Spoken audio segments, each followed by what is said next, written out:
dilihat dari ketersediaannya yang tidak bisa langsung mendapatkan sebanyak 320 juta mengalir seperti yang tadi disampaikan di awal pada November-Desember hanya sekitar 9,1, maka ada urut-urutannya. Saya lebih suka mengadakan urutan daripada prioritas. Kalau prioritas seakan-akan yang nomor 2 itu nggak dianggap penting. Semuanya penting, tetapi harus diurutkan siapa yang didahulukan dan siapa yang berikutnya. Dari diskusi yang kami laksanakan dengan berbagai pihak, termasuk dengan pihak WHO, para ahli, dan beberapa negara lain di dunia yang sudah melaksanakan vaksinasi, maka yang menjadi prioritas yang pertama kali adalah tenaga kesehatan. Karena merekalah yang akan lebih berisiko dan sangat berisiko untuk tertular dan menjadi sakit oleh COVID-19. Tenaga kesehatan yang akan kita berikan vaksin yang pertama kali adalah yang pertama tenaga kesehatan yang berada di rumah sakit rujukan yang melayani pasien COVID, itu yang pertama. Kemudian yang kedua, petugas kesehatan yang berada di laboratorium rujukan tempat pemeriksaan spesimen COVID. Ini kita maklumi mereka lah yang paling bahaya karena berhadapan langsung dengan virusnya, bukan dengan pasiennya. Kemudian yang berikutnya adalah tenaga kesehatan yang melaksanakan kontak tracing untuk mencari kasus-kasus yang baru. Ini adalah kelompok-kelompok yang sangat berisiko terhadap kemungkinan paparan dan menjadi sakit. Jumlah kelompok ini kalau kita perhitungkan, perkirakan kurang lebih keseluruhannya hampir 2 jutaan lah. Tentunya data ini akan kita update terus, karena data petugas kesehatan ini bukan hanya ada di BPSDM, pasti ada di BPSDM untuk yang jajaran kita, tetapi juga perlu ada update dari dinas kesehatan yang ada di provinsi, kabupaten, kota. Mengapa ini perlu diupdate? Karena tidak menutup kemungkinan seperti misalnya rumah sakit Cipto yang berada di Kementerian Kesehatan. Kalau data ASN-nya kami punya, tetapi data pegawai kontrak yang ada di sana atau honorer dalam bahasa kita yang tahu adalah direkturnya. Nah ini yang harus kita konfirmasi betul agar terjadi jumlah yang tepat. Kemudian yang kedua adalah kelompok public services. Di antaranya adalah yang melaksanakan tugas penegakan operasi justisi kepatuhan protokol kesehatan. Mereka memiliki risiko yang besar, di antaranya adalah teman-teman kita dari Satpol PP, kemudian dari Polri, dari TNI yang bersama-sama menegakkan operasi justisi terhadap kepatuhan pelaksanaan protokol kesehatan. Ini juga menjadi prioritas, menjadi urutan yang di depan.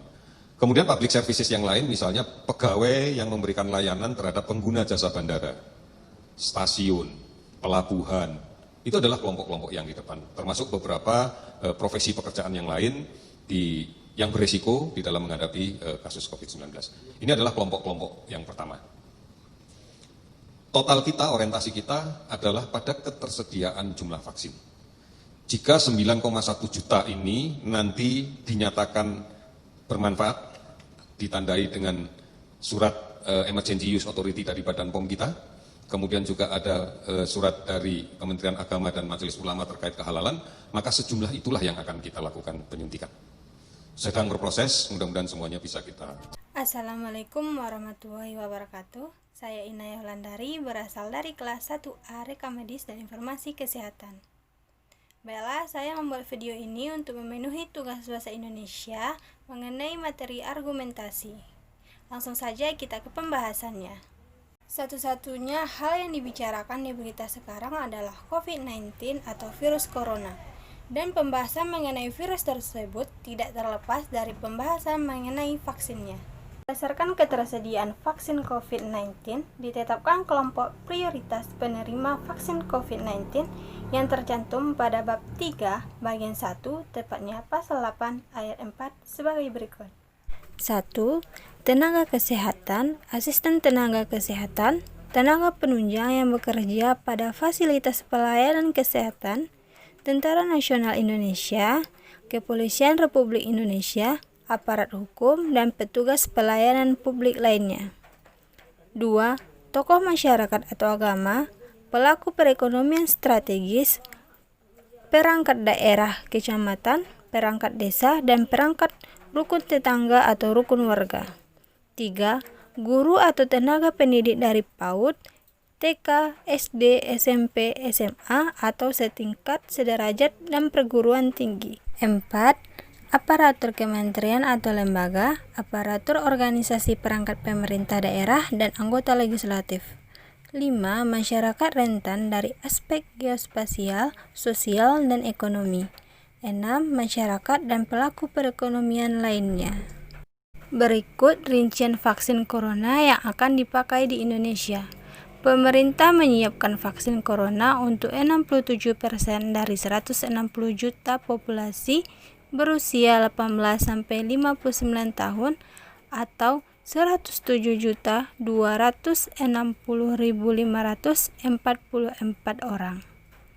Dengan kebutuhan 2 kali suntik per orang dan cadangan 15% dari kebutuhan, total vaksin yang dibutuhkan sebanyak 246.4575.051 dosis.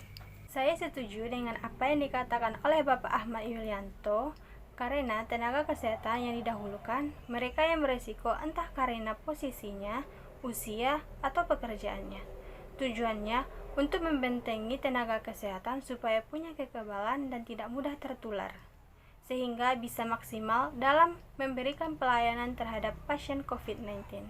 Mari ikuti anjuran pemerintah agar selalu mencuci tangan, menggunakan masker jika ingin berpergian, dan tetap di rumah saja untuk memutus rantai penyebaran virus corona. Demikian, wassalamualaikum warahmatullahi wabarakatuh.